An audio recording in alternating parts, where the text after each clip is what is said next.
Currently at 535. Have a great college. 535. If we can get into your manifesto, and make sure we put it up on the screen, and your stellar bio. I don't want to mess it up, man. Just introduce yourself and your position now. Yeah, my name is Corey Pegues, born and raised in Queens, New York, family of five sisters and myself. The early age, had a good family. House, car, white picket fence. Father left in the third grade and shit went downhill. And after that, then I gravitated to the streets at around the age of like 13, started selling marijuana. Lucy's. Not the Lucy's Eric Garner died for, the real Lucy's where they roll up the marijuana. You know how it was. Y'all know how that was. And eventually graduated to selling mescaline tabs, loose cocaine. And then, 84, 85, the wonder drug hit called crack. And shit just changed. And we was just making money hand over fist. And so much so, I started working with one of the most violent drug conglomerates on the East Coast, if not the country, the Supreme Team.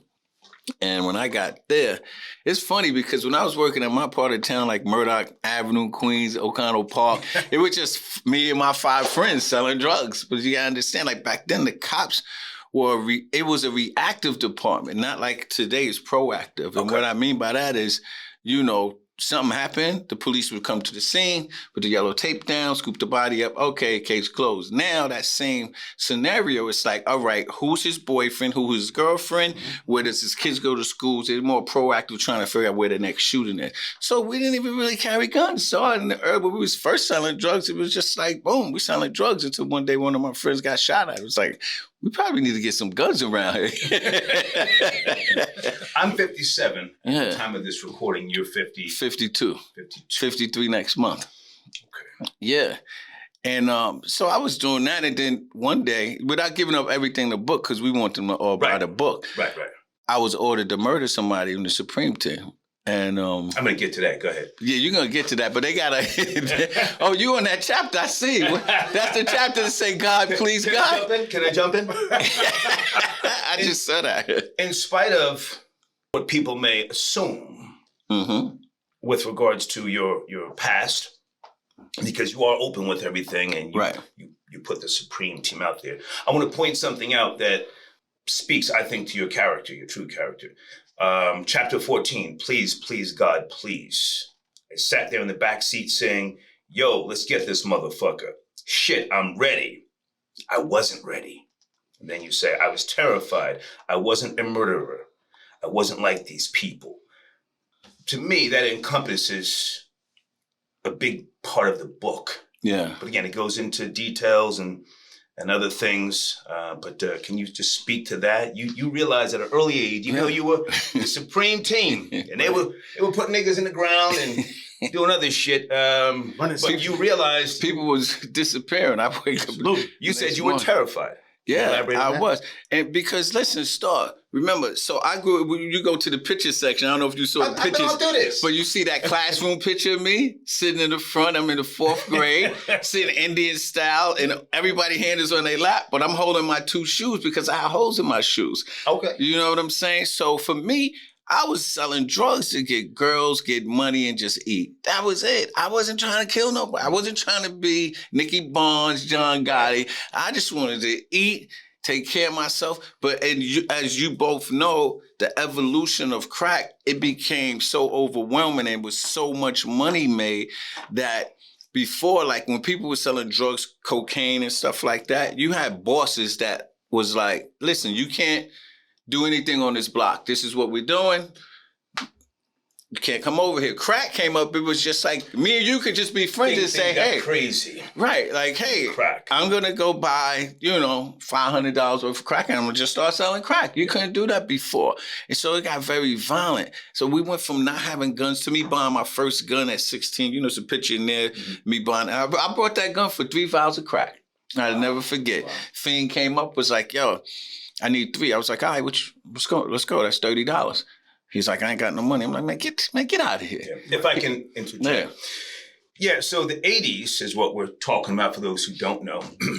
It was a learning experience for a lot of us. We were defining our own rules because hip hop was fresh and new, and we had the younger generation and our generation looking to us as opposed to how they used to look up to the elders back in the days, and that's what hip hop did. Because I worked at the record labels, Warner Electric Atlantic, for about 5 years, mid to late 80s.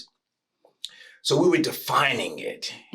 And we can look back now as we do and laugh, but we know it was scary in those days, man. Trying to define how we were moving. When you joined the Supreme team, somebody took you shopping to get you an outfit to look the part. I read the book.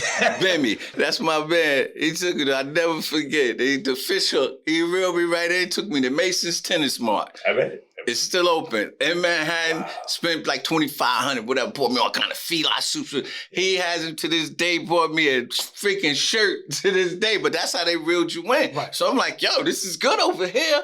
But I'm glad that you brought this analogy up with hip hop and the crack era, because I tell people, so now I'm from Queens, right? Queens get the money and Queens get the honeys. We don't ain't no feedback on that. Well, so listen, so Run DMC, LL Cool, that was the Mecca. You do know Bronx, Jamaica, whatever, but we had the stars, right? So here, Run DMC, like Jam Master Jay, God bless the dead. God bless the dead. Good He's hanging DMC. It's no secret they was hanging with like the Supreme. They're friends since we all grew up together. But I'm looking at this. I watched this pendulum swing, and you all did too. Back then, hip hop artists actually wanted to be the drug dealers, because the drug dealers was like Supreme would come on a block and be like, let's go get 10 BMWs today. Right. Run DMC maybe was the only one making money, but nobody else could do that. It was the early stages, and you had the Fever, and you had some other clubs that would allow you to come in and perform, but the audience wasn't there in large numbers. Right. Like it did manifest over the years. I went to the first rappers convention at the Armory in East Harlem. 145th? I forget. It's East Harlem. But it was either 81 or 82. Grand Wizard Theodore, Sequence. Yeah, that's 145th Crash Crew. Street. Yeah. It's 145. I was in there with plaid pants, red suede pumas, and they were fighting too inside. But so this book, your manifesto, it also goes into your, and again, stellar police tenure. Here we are now. We're talking about these things, and you have a documentary coming out soon as well. Yes, January 14th, we got the documentary, A Cops and Robbers Story, a theatrical release around the country. Actually, I have more information on that Monday. They're going to be telling me where it's going to be released and stuff. So you made it out. Excited. We made it out, baby. We made it out. And it's good. We made it out, and we living now, and everything is good. Let's go to my homie. Now, I have to think before I address him, because me and this man are actually friends, not just associates. Absolutely. I have a lot of respect for this man. How many years total on the job, and how many years undercover? Total years on the job, 20. Undercover, 13. Okay. 13 years as undercover. Okay. Out there in them streets. You have taken the stand countless times. Countless times. I mean, I probably testified at least well over 70, 80 times. You haven't just fucked up people's days. You fucked up their lives. Well, they help fuck up their lives. Absolutely. No, I'm on your side. Right. You know what it is. Right. They help fuck up their lives out there. I tried to get where you are, but I kept failing the goddamn drug test. Anyway, without saying the projects that you lived in, somewhere in the New York Tri-State area, you lived in the projects. Yes. Tell us and walk us through that. How long did you live there? You were buying sales, recording people. Yeah, Please. so, go to South Jamaica. We'll narrow it down a little bit. Lived in, one is in South Jamaica, Queens. One time I lived in Fort Rockaway. Okay. South Jamaica, Queens, I lived there like at least a total of 8 months. Okay. 8 months I lived there. That was a way of life. Inside the project? Inside the projects, had an apartment, lived there, bought narcotics, bought drugs, was out there in the streets hanging out, having drinks with people, playing basketball, rolling dice, you name it, I did it. Rode around on a bike just to blend into the community and to do what needed to be done out there in the streets. Yeah. You've got, man, so many stories. We will get into them as we go. But pertaining to our question, should Black and Latino kids strive to become police officers? Your genuine thoughts on that? And I say yes. I think they should become strong. Listen, I'm a product of it. You know, grew up in Southeast Jamaica, Queens. Did I want to be a cop right away? No. Took the test while I was in the military. Came back, passed the test. You sit down, you really rationalize it. It's really a good career. So I think Blacks and Latino should become a part of the police department if they can. You're helping your community. They see you lived in these areas, you grew up in these areas, and you can relate to them. And I think that's part of the problem that some of these departments have now. They go outside into the suburbs where these guys coming from the suburbs and work in our community, and they didn't live that life. They ain't been around that life. So where it's a culture shock to them, where myself and Corey, we know that some of this stuff is normal, is routine, and it's just because somebody's standing on the corner doesn't mean they're doing something wrong. So I think if we get more Blacks and Latino on the job, I think that'll help out tremendously. And you guys go back how many years? You used to play basketball. You said you used to wipe the floor with him, right? Oh, get the fuck out of here! No way. It used to be us against him. You know, we used to go back and forth. What league was that? That was the KSA league. We had a police. Yo, I forgot about your story. You do research, man. Yo, I forgot about that. I'm ready. He's a lefty. Right. He's a lefty. Don't say his name. He's UC undercover. Yeah. And yeah, we played basketball. We had a. You getting that work? You told me. It was good. I get that nigga that work. He talked a lot of shit. He talked a lot of shit. Hey, we were both point guards, so we had to battle against each other. He hated my one man who's been with us. Don't say his name. Nah, it's not his name. I'll just say Radar. He knows Radar. Okay. And, yo, he used to hate Radar. We used to go at it though. Yeah, I forgot about those. So you say when we go back to the early 90s. Yeah, that's 96. Yeah, we go back. I'm a dropout, but I'm a good listener. So let's pull it back into this question because Corey also is a speaker and he talks to the youth extensively.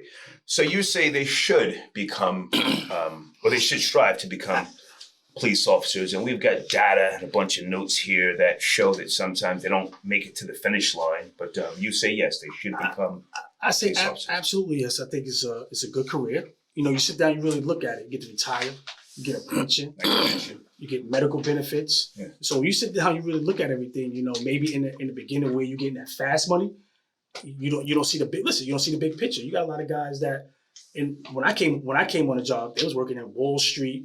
You know, they was working downtown, making good money, corporate. Right. And you know, and then as the police department was growing and hiring 2,500 cops a pop, a lot of those guys where that dried up, they came to be cops because it was 20 years, pension, medical benefits, and you should look at the big picture. It's a good career. Corey, should young Black and Hispanics aspire to be police officers?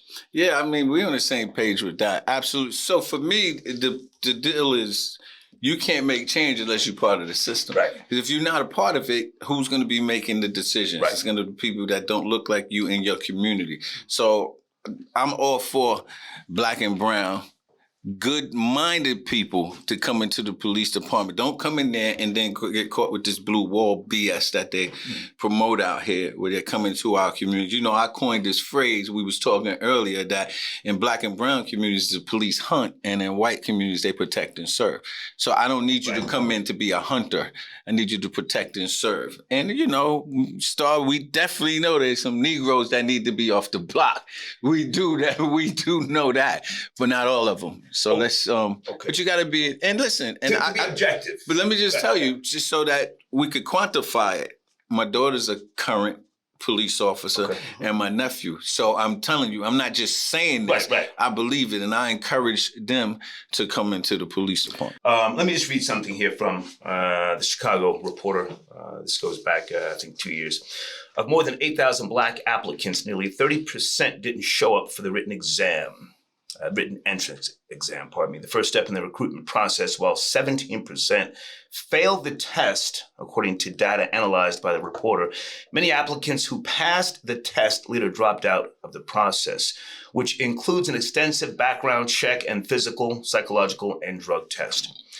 So it's people such as yourself who are, well respected and you have the knowledge. Don't you think they should continue going? And before you answer that, I have a very dear friend, he introduced us. Yes. One of the smartest people I know, and he's told me, yeah, Troy, I'm getting out, man. What do you mean you're getting out? You should be a commissioner some goddamn where. Yeah, well, he got 30 years. It was time. But he's needed, man. Yes, especially where he works. Gang unit. Yes. Out on the island. Yes. Dangerous jobs he did, such as yourselves, Mm-hmm. So, but you're telling young people that they should become police officers, but here you are saying, I'm done with that shit. Please elaborate. Okay, great. So what I really mean is, for me, it's I did my time. And my story is just so unique than anybody else. You understand what I'm saying? We need more Black and brown people, right, to be in these police positions. Because if they're not in them, it's not going to be any change. Now, I told you I got that job offer, right? Actually, I was a finalist for 3 police commissioner's jobs in the last year. And then I came home and said, what am I doing? Why am I going for these freaking jobs when I don't, it's not in my heart no more. Yeah, okay. I don't want to do it anymore. I want to go out, speak. I want to help youth like that. You understand what I'm saying? But now, if a can't miss job, let's say the new mayor of New York City, Eric Adams, who's a friend of mine. Salute. Calls me and tells me he wants me to be the police commissioner. Quite obviously, I'm not turning down the #1 police commissioner job in America. But if somebody from Long Beach, California called me, I'm not going. It has to be very, very high end for me to. Okay. And I think I could affect change that. I know anywhere I go, I'm an asset in law enforcement. I think so. Yeah. And we haven't known each other that long, right? But we have been talking. Yes, and I've gotten what I consider to be a genuine sense about you. You speak to them. You talk to the kids. You go to schools. Yes, and college, universities, and I'm constantly telling them. Do you encourage them to? I'm encouraging. Listen, it's not for everybody though. Right. You see it, tell you. Police work is not for everybody. Me and you was talking over there. If you never got punched in your face, people, please do not try to be a cop because when you get punched, it's startling. And if you never had a fight, the first thing you're gonna do is grab your gun. Because you can't fight. Right. You understand what I'm saying? Page 178, Once a Cop. I read your book. Yo, you see a punk, hit a punk. He did. Bam. Cole cocked me right in my face. He got me good. I went down and hit the floor. And I was like, oh, shit. Yo, Star's a beast. Animal. He's a beast. I love it. Did that research, did his homework. Audience, we did not freaking practice this. That's crazy that you brought that up. We're just talking, and I think we just if talking. we have chemistry, it has to be organic. Yeah. Because I got punched in my shit at least twice. Uh-huh. One time, it changed my whole thought process. Early 80s, Uptown Manhattan, Broadway International was a club. I'm with a bozo. He's grabbing girls' asses. Uh-huh. And a big nigga with a 2-finger ring didn't say nothing to me. He just looked at me. Ow! My leg buckled. I saw a white flash. Uh-huh. I whole ass and left that nigga I was. You figure it out. Anyway, you figure it out. So. But that's crazy. You got punched in your face. But you didn't set it up that I was working, so the people know I was a cop then. Yeah. So what was that? But they don't. I forget. I'm sorry. They didn't, so that they know that I was working. I was a cop working. You were called into a domestic dispute. Right. A Hispanic couple. Yes. Took the husband downstairs, tried to calm him down. Right. He said, "Fuck you, police." Right. And he never started. I'm either black or white. You love me or hate me. Yeah. Probably that's what you are too, right? And I'm just being honest. That dude knocked me out. I ain't gonna lie. He punched me right in my face. And me and my partner had to fight the whole family for and you see it tell you, it was the end of the tour. So in police work, at the end of the tour, People are like trying to go home, and the people that got to come out to the street is taking their time to get out to the street. So you have like a 15-minute window where there's really no cops in the street. So I couldn't even get help. A good punch in the face will get you in line. Let's shift gears for a minute. Undercover, my friend. How many years do we go back to? 2002 or? Got to be at least 2002, 2003. Okay. To now. And then I found you down here in Atlanta. I'm like, starts in Atlanta? He tracked me down. He's always known where I've been. I couldn't escape if I wanted to. Not that I'm trying to. Right. You've taken the stand. You've done your job. But with regards to a few things here, do undercover police mainly target Black and Latino communities? Because you have also done undercover work in the Asian community as well. So I want to be fair and objective. Yes. Please. Well, I don't want to say target is the right word. I don't think we target the Black and Latino community. Unfortunately, we go where the action is at. We go where the crime is at. Okay. We go where we get the complaints is at. So unfortunately, it happens to be in the Black and the Latino communities. So as I told you before, it was the Asian community, where they sell the trademark counterfeit stuff, the sneakers, the handbags. I didn't discriminate, so wherever it was at, wherever I needed to go, that's where I went. So hey, Check, keep talking. So I don't think there was nothing where we targeted the Black community or the Latino community. I think that we. Is his level okay? You hear him good? Yeah, his level is good. Okay.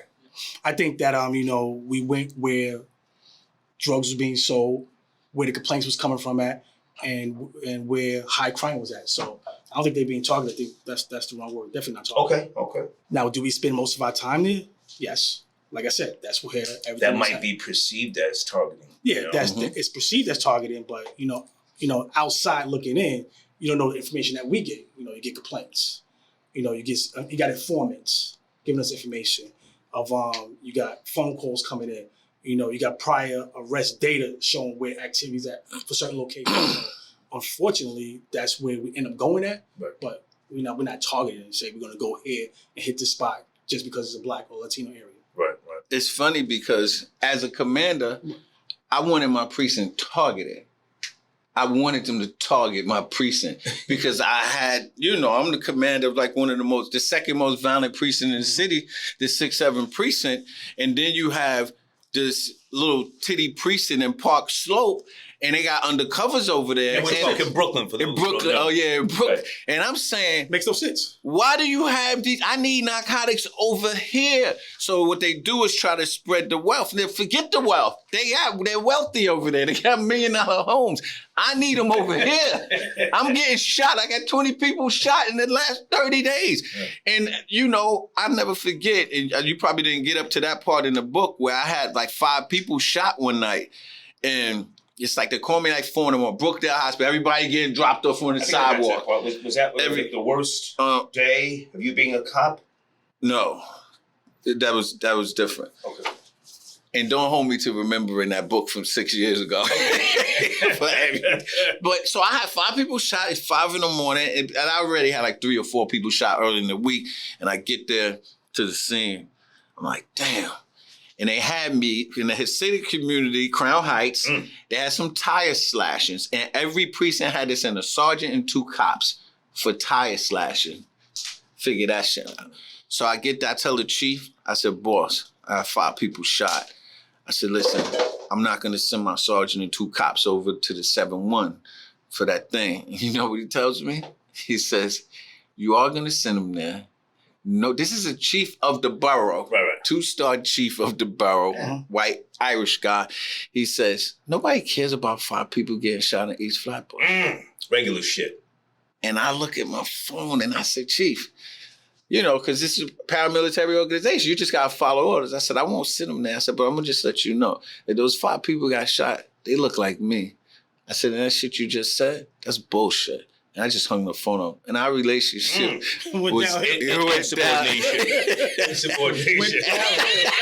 Now, hang on a second. I want us to come back to this because you, along with the feds, lined up Bobby Schmurda and the GS9. Well, I didn't line them up. Okay, well, hang on. I was the commander of that precinct. I know, that was your area. Right.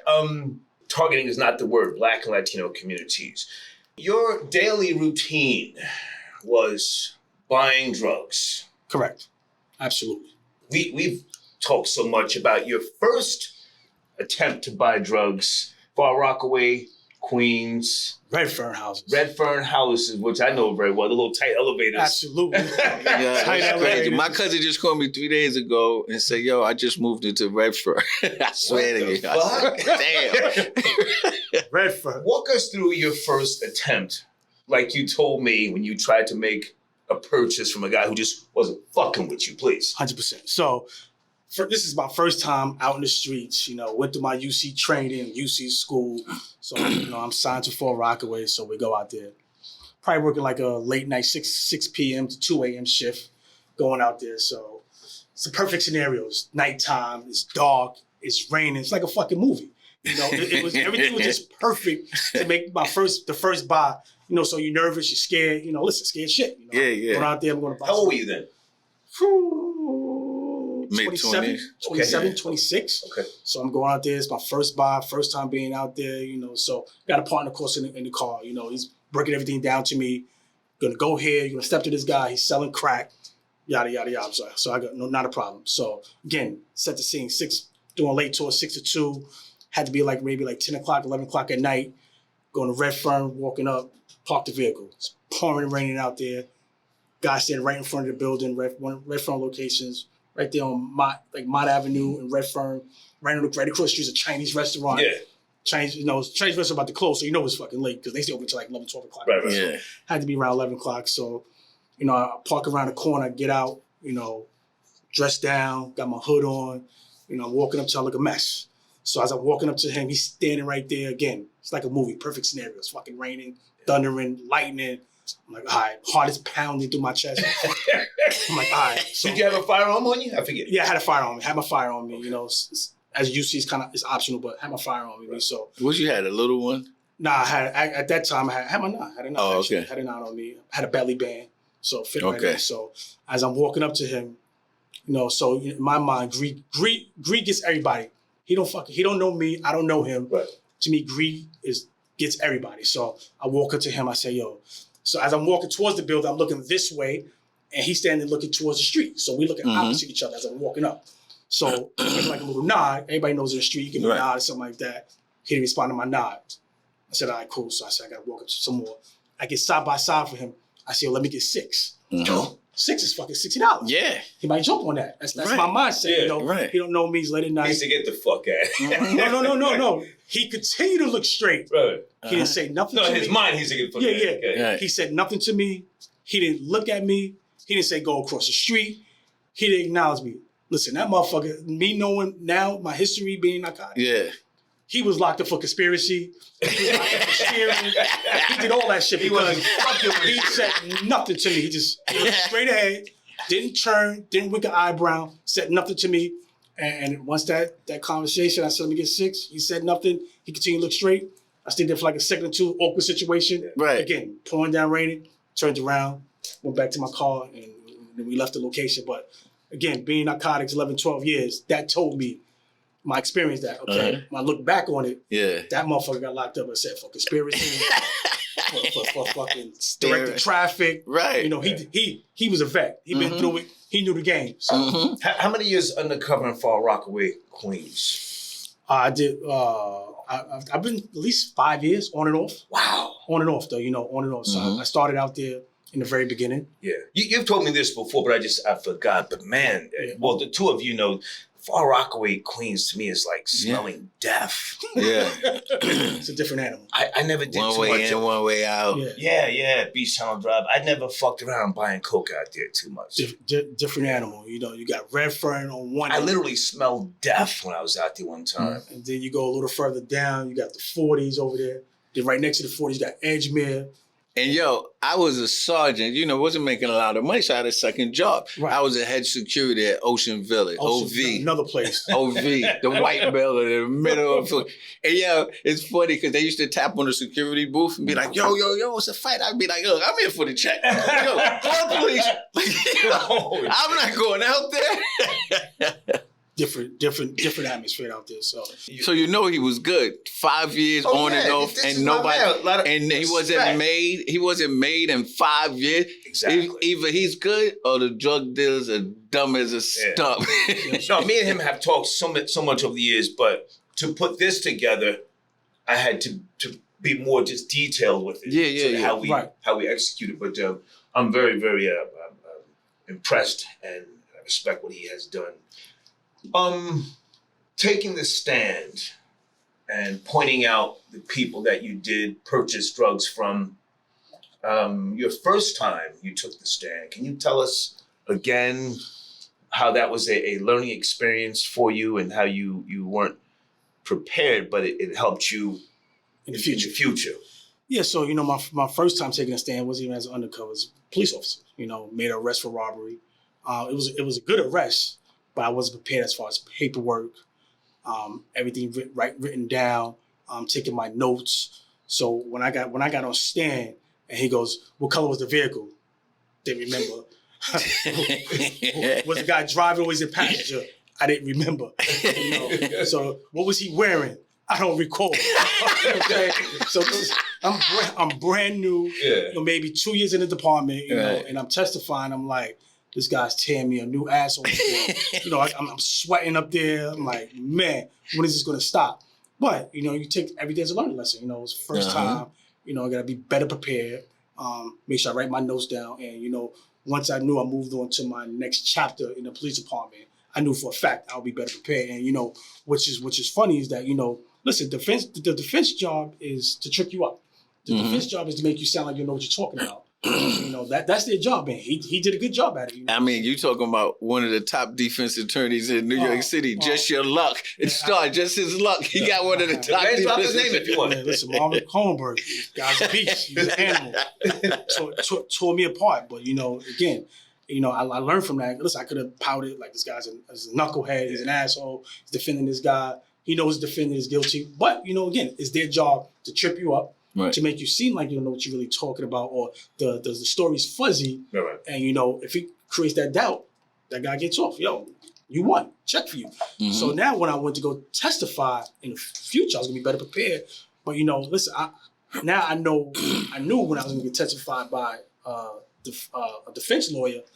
I loved it now because I knew it was a challenge, and now we're going back and forth. And, right. You got your weight up. Got my weight up, right. What is he wearing? What is he doing? They ask you like 4 or 5 different ways, and you got to have that same answer. So, to me, once the prosecution got out the way with their questions, at that point, took a drink of water, let's go. Right. Without giving the details, you were part of a big bust in Queens. You want to say the name of that bust or...